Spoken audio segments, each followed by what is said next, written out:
ಈ ಕಾರ್ಯಕ್ರಮದಲ್ಲಿ ಭಾಗಿಯಾಗೋಣ. KH ಪಾಟೀಲ್ ಅದ್ದೂರಿಯಾಗಿ ನಮ್ಮ ಗದಗ್ನಲ್ಲಿ ನೆರವೇರಿಸ್ತಾ ಇದ್ದೀವಿ. ಆಹ್ವಾನಿಸಿದ್ರಿ ಸನ್ಮಾನ್ ಶ್ರೀ ಮಲ್ಲಿಕಾರ್ಜುನ್ ಖರ್ಗೆ ಸರ್.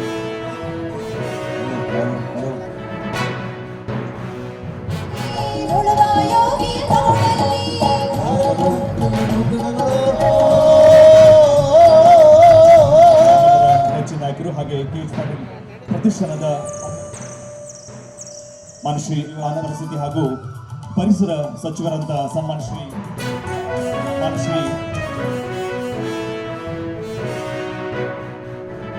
ಅಥವಾ ಕೇಂದ್ರೀಯ ವಿದ್ಯಾಲಯ ಆಗಲಿ ವಿಶ್ವವಿದ್ಯಾಲಯಗಳಾಗಲಿ ಇವತ್ತು 50% ಜಾಗಗಳು ಖಾಲಿ ಇವೆ.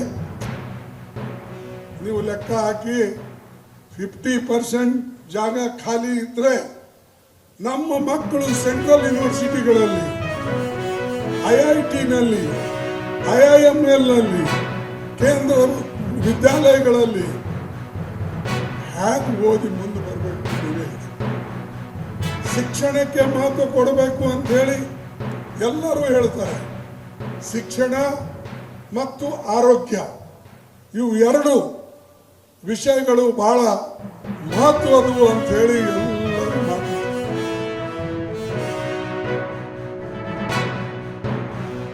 ಈ ನಿಮ್ಮ ಗದಗಿನ ಚಿಂತನೆ ಎಲ್ಲ ಕೂಡ ಗಮನದಲ್ಲಿಟ್ಕೊಂಡು ಅವತ್ತು ಕೇಂದ್ರ ಸರ್ಕಾರ ಮತ್ತು ರಾಜ್ಯ ಸರ್ಕಾರ ಜನರಿಗೆ ಒಂದು ಶುದ್ಧಿನ ನೀರನ್ನ ಕೊಡಬೇಕು, ₹1 10 ಲೀಟರ್ನ ಕೊಡಬೇಕು ಅಂತ ಯಾವ್ದಾದ್ರು ಒಬ್ಬ ನಾಯಕ ಪ್ರಾರಂಭ ಮಾಡಿತ್ತು ಅಂದ್ರೆ ಇದು ನಿಮ್ಮ ಜಿಲ್ಲೆಯಲ್ಲಿ ನಿಮ್ಮ ಜಿಲ್ಲಾ ನಾಯಕರುಗಳನ್ನ ಹೇಳಲಿಕ್ಕೆ ನನಗೆ ಬಹಳ ಸಂತೋಷ ಆಗ್ತದೆ.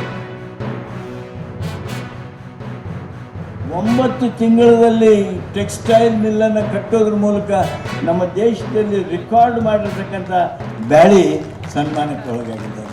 ನಮ್ಮ RB ಹೊಸಮನಿಯವರು ರೈತಾಪಿ ವರ್ಗದವ್ರಿಗೆಲ್ಲರಿಗೂ ಗೊತ್ತು.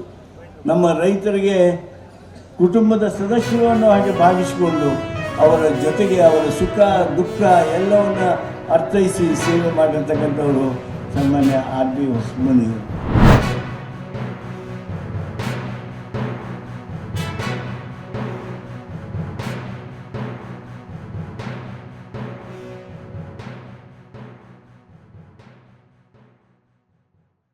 मांडले पीपल डिफेंस फोर्स के प्रवक्ता ने कहा है कि टाउनशिप में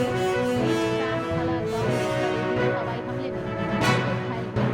मांडले पीपल डिफेंस फोर्स म्यांमार के मुख्य विपक्षी दल का समर्थन है। पिछले वर्ष जुलाई में इसने सिंगू शहर पर कब्जा कर लिया था। सैन्य सरकार ने लोकतंत्र समर्थक सशस्त्र पीपल डिफेंस फोर्स और जातीय अल्पसंख्यक गुरिल्ला गुटों के विरुद्ध हवाई हमले अब तेज कर दिए हैं। इन गुटों की दशकों से अधिक लंबे समय से स्वायत्तता की लड़ाई जारी है।